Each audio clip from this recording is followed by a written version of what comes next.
Hi, can you hear me, Simon. guys? Yes, Hello, we Simon. can. Good to hear from you.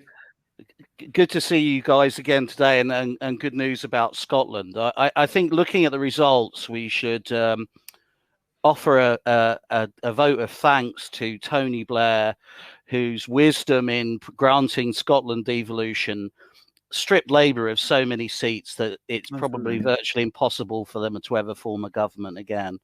I think that was a wonderful achievement, Tony, and even better news that Hartlepool was lost. I'm sure Peter Two Mortgage Mandelson will be very upset about that. That was his seat. It was his seat. This is, of course, Peter Mandelson, who was Tony Blair's greatest ally, and of course, Hartlepool was his seat. It was his parliamentary constituency.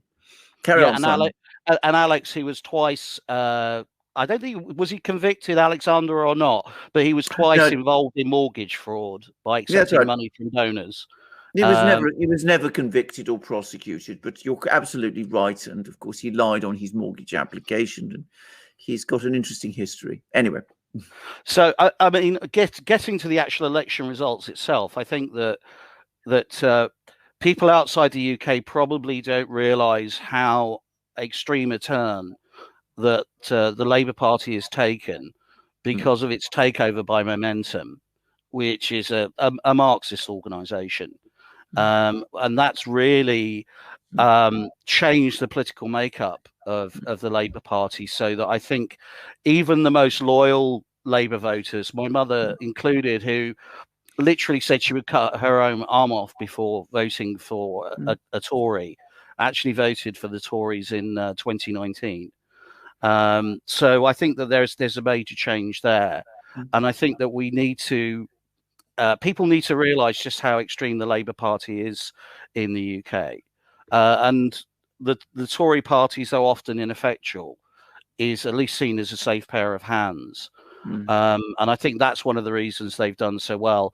As for Scotland, I have a few friends here in Scotland. I've yet to meet a Scottish person who speaks well of the SNP. But I think also that their emphasis on the referendum and the independence referendum has made people in Scotland realise that without the Barnett formula, which is basically a transfer of funds from England to Scotland that takes place every year, then they would start an independent country with an enormous hole in their budget. I think it works out something like 23%, which would be a very expensive thing to deal with. I think that's absolutely right. I'm going to actually add another point, which is that with every month that passes from now on, I think a second Scottish referendum becomes more problematic. I've consistently taken the view that one of the reasons why nationalism took off so big in Scotland, well, there were many causes. There was devolution, obviously, which gave them a platform and a vehicle, but it was also the fact that Britain was part of the European Union. And it made it possible for people in Scotland to say to themselves, well, look, if we detach ourselves from England, it's not going to make that great a difference because we're all part of the same European Union together. With Britain having left the European Union, Scots are going to have to think much harder about whether they really want to cut themselves off from England, given that England is so important to Scotland in a situation where Scotland also is outside the Union.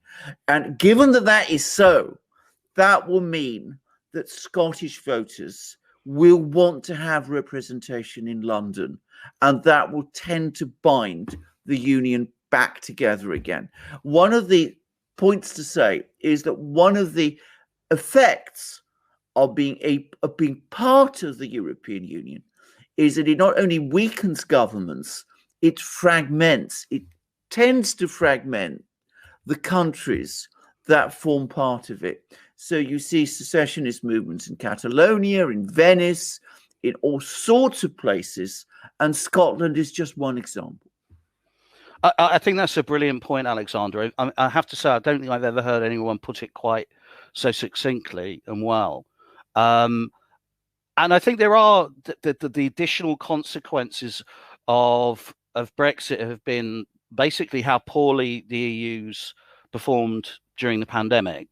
And also as we're starting to see the economic consequences that has. I mean, I was quite shocked I literally spent some time yesterday looking at national debt figures. And one of the great tragedies of the last 20 years has been what's happened to Greece, a country which I've visited many times and I love dearly. And I think their national debts are approaching 320% of GDP. Yeah. But even France is like 118% of GDP. Yeah. And now they're also going into a second lockdown and having like major problems. I mean, I would ask, how do you and Alex see that playing out over the next few years? I'll just say one thing, Alexander, and then I'll let you get to it. Keep in mind that the Greek debt has been at 320 billion since 2010. I mean, it hasn't gone down one bit. It's actually gone up. Anyway, yeah, it was amazing with all those bailouts. I think I saw the figure. Bailouts, austerity. I would love to see if it's true that something like of all the bailouts Greece was given, only about 15 billion was actually spent in Greece on the Greek people, and the vast majority of that, the bailout money, was basically repaying debt that had been lent to Greece by major European banks, and then basically retiring that debt to the ECB. So I mean, I have to say, I think that the tragedy is that Greece could have left the euro. It would have gone through 18 months, 2 years of real pain, real suffering. But by now it would have recovered and would be a much, much more affluent country than it is now. And to be honest, I'm surprised it survived as a political entity. Simon, you're absolutely right. That's exactly my view. I mean, I take that view completely. I would add that, of course, if Greece had never been in the euro system at all, it would never have piled up this debt in the first place, because it wouldn't have been able to borrow in the way that it could. And had it done so, then, of course, it would have done what countries that find themselves in too much debt regularly do.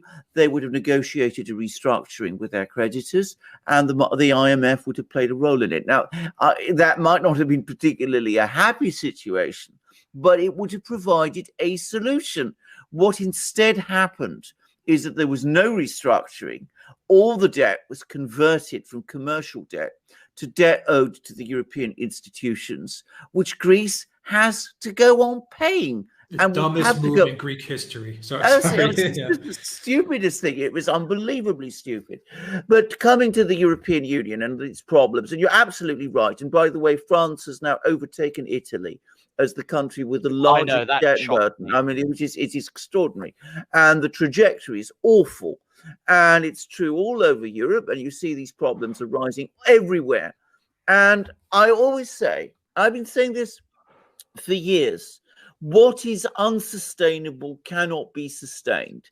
And then the European Union comes along and they come up with some new device, some dodge or trick, which kicks the can a little bit further down the road. And I say to myself, this can't happen. They just can't go on doing this indefinitely. And to my astonishment and dismay, they find ways always to keep it going. Now, I think there will come a point, there has to come a point, where this is going to run out of road. What shape Europe is going to be in by the time that happens, and what form that collapse will take, I simply don't know. But I constantly look at situations, the political situations in individual European countries. I say, well, maybe something will happen in Italy now, or something will happen in France, or something will happen in Germany. And somehow, at the last minute, it's always massaged away. So I think an end will eventually come. What the form of that end will be, I don't know. But what I do think is that if they keep this thing going for very much longer, then of course the collapse, when it comes, will be much more severe than it might otherwise have been if it had been done in a structured and orderly way previously. And we could very well find ourselves not just in a collapse, but in a general systems collapse, which would be very bad indeed. But that seems to me the trajectory of travel. I wish I could be more optimistic about this, but at the moment, it is Hotel California, and nobody seems to know the way out. What would you, I mean, I would postulate one potential cause of this could be if the German Constitutional Court rules against the proposed COVID bailout, that might be a triggering event, especially for certain countries like France, like Italy, that are going to be heavily reliant on receiving those bailout funds. So, I mean, I think that's a potential. There's a disaster waiting to happen, basically. It is, but can I just say again, you see, the German Constitutional Court was a very interesting institution. It's got clearly realizes intellectually that all these things, all these funds and things that have been set up contradict the treaties and they contradict the German constitution. And they come very close. They were doing so last year, I remember. They come very close to making what we all expect to be the final judgment that's going to put this whole thing finally to an end. And then they draw back and they say, we're giving the government more time and we're giving, we're looking for assurances. And again, they manage somehow to avoid making that judgment, which you sense in deep down, they know they should make, but they never have the political courage to make it. And of course, that makes the situation worse. I know Germany quite well. I know the mood there. I know how sour it's getting. And perhaps the break will come in Germany. Whether it will come from the German Constitutional Court, I don't know. But I suspect we're going to have elections in September in Germany. Probably the Greens will do well, which is a frightening idea, actually, dare I say it. But, maybe they will. And maybe the result of that will be an unraveling at the German center. Or maybe there will be elections in France. Maybe Le Pen will win them. Maybe she will do some of the things she's in the past said she would do.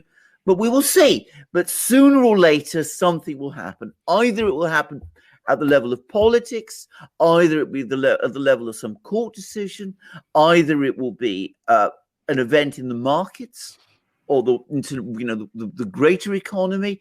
I don't know. But I still feel instinctively that something that doesn't work can't be made to work. And what is unsustainable in the end cannot be sustained. Well, I think you're right. And this gets me on to another area that I wanted to discuss with you. And one, if I might be so bold, I would suggest that you consider producing a video on that. Many years ago, I was working for a publication that worked in the insurance and reinsurance industry. And I was working on a project with Lloyd's of London, the insurance institution. And I remember having a conversation with an accountant who was a specialist there. And being the sort of person that I am, I was asking him fairly searching questions because he was a very talkative and very informed person. And when the Lloyd's market collapsed, I said, well, there must have been very traumatic episode here. And you must have seen many of the underwriters here lose substantial sums of money. Just to give people background, Lloyd's had a very bizarre funding system called names, where you would be allowed to invest and you had unlimited liability. So that if your net wealth was £10 million, you could literally lose £10 million if you'd backed the wrong underwriter. And he laughed when I said that to him, and he said, none of them lost money. And I said, what do you mean? He said, do you really think that's how the market works? And I said, well, yes, surely they must have been involved in these syndicates, etc. He said, no. He said, smart money always knows. And I'm planning to make some investments myself, and I've been looking around the market recently. and I've seen some very, very interesting things. And I kind of made a list. The foreign holdings of dollar assets is down to 1995 levels. Hedge funds have been net sellers, have been the largest net sellers of US stocks for the last few months. The level of stocks bought on margin is the highest it's ever been in history. Yeah, I've heard that even higher than 1929. And perhaps most interesting of all, the manipulation that's been taking place in the gold market. You can actually look at the gold ETFs that the banks are offering. That surged almost 300% in the last year. So that there is a different, a deliberate attempt to basically reduce any increases in the price of gold. So as soon as the gold price starts moving up, more of these ETFs are generated. So effectively, it's more paper gold. And I think what we're seeing is we're seeing the final stages of an unprecedented economic boom generated by a very, very loose monetary policy. And the smart money is now moving for the door. And that makes me think I didn't think the reckoning would come until next year, but I think it may actually come much sooner than that, because I think these people are far more aware than any of us of what's really going on in the marketplace. I think you may be right. Now, I'm not somebody who's involved in financial markets, but again, I know people who are, and some of them are very concerned about the situation, and some of them I know are talking about things beginning to go wrong in the autumn. Well, we shall see. Well, I think so, but it's literally today the figures for employment came out in the US, and they were very disappointing. Yes, Alex. But also, one of the things that's very interesting, and even in states where there haven't been lockdowns, the service economy isn't working at full capacity. And that isn't because of any COVID-related restrictions or anything like that. It is because it is far more beneficial for workers to not be working, to take their government checks, than it is to actually go in and work and get paid. So you have a highly inflationary environment where commodity prices are going through the roof. The latest figure I saw for timber in the US, it's gone up 320% in a year. But the ability to correct for that by increasing productive capacity is being restricted by the actions of the government itself with the various stimulus packages they've introduced. So people often talk about the Weimar Republic. Well, the Weimar Republic wasn't in that position. They were not paying people not to work productively. And I think that inflation in the US, I mean, the CPI annualized rate is now 4.6%. And the CPI rate doesn't include things like housing costs. And I don't think it includes a lot of energy costs. I don't think it includes things like gasoline. So you are getting a possible perfect storm of events where you have high inflation, a collapsing economy, and then also because of something I recently heard, I don't know if you've ever heard of this, the Triffin dilemma. No, I haven't heard of it.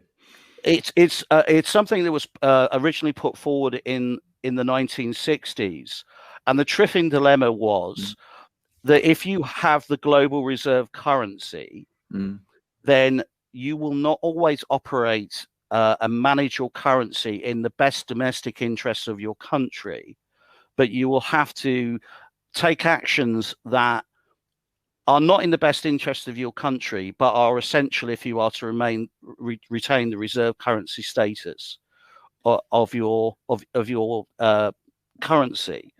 So if you could actually say this is really why the US is in the position it is today, that it has, because it's the global reserve currency, it effectively always has to have a trade deficit to provide enough dollars for the world to function and the global trading system to function. But that weakens the domestic economy, has hammered the United States working and middle classes into almost non-existence, and thereby also made the country itself much, much weaker economically and militarily and politically. Yeah. And I think it's a fascinating dilemma that was actually pointed out by John Maynard Keynes, who postulated an alternative to the dollar at the Bretton Woods Accords. And I should think there'll be a lot of Americans in a year's time, who'd wish that they'd gone with what John Maynard Keynes had suggested, rather than having the dollar as a reserve currency. That's all very, very interesting. And thank you, Simon. Can I just say one point where I don't actually agree with you is about Weimar, because the Weimar government did, in fact, pay people in Germany not to work. It actually called a general strike when the French troops went into the Ruhr, because in order to enforce reparation payments, called a general strike and then continued to pay people to not work. And the result was hyperinflation. Actually, you're completely right, Alexander. You're completely right. I know. I've literally only read about that a few months ago, but I completely forgotten that episode. So it's fascinating to watch, but it's absolutely terrifying. Oh, absolutely. And of course, the moment it happens at terrifying speed. That is the other thing about these sort of problems. I mean, they come on you much faster than you expect. When it happens, guys, and I've lived it twice. I've lived it with Greece and I lived it with Cyprus. Guys, literally, you go to sleep on a Friday night, and I'm not exaggerating. You go to sleep on a Friday night and you think all your money is fine and safe. And you wake up on a Saturday and you go to a coffee shop across the street, and this is my story, and you see everyone talking at the coffee shop and whispering and chatting, and people are panicking, and you ask, what the hell's going on? And you want to know what they say? The European Union just came in. They took our money from the bank. They shut down the second biggest bank. It's all gone with the stroke of a key. Boom. Everything's gone.